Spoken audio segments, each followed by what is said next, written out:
প্রত্যাশা করছে, যেখানে মানুষের অনেক কিছু প্রত্যাশা হয়তো পর্যায়ক্রমিকভাবে সাধারণ মানুষের যে চিন্তা ভাবনা দেশ নিয়ে, এরকম একটি দেশ আমরা গঠন করতে সক্ষম হব ইনশাআল্লাহ। 1971 সালে বাংলাদেশের মানুষ, মুক্তিযোদ্ধারা যুদ্ধ করে স্বাধীন করেছে।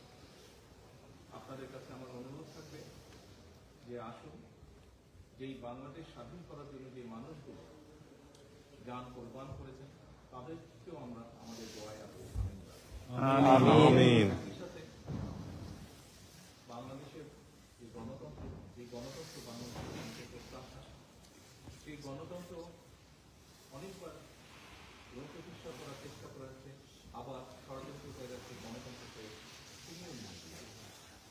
কিন্তু দেশ স্বাধীনের পর থেকে, বিশেষ করে 90 এবং পরবর্তীতে যে স্বৈরাচার দেশ থেকে পালিয়ে গিয়েছে 5 তারিখে, সেই স্বৈরাচারের সময় বিগত 15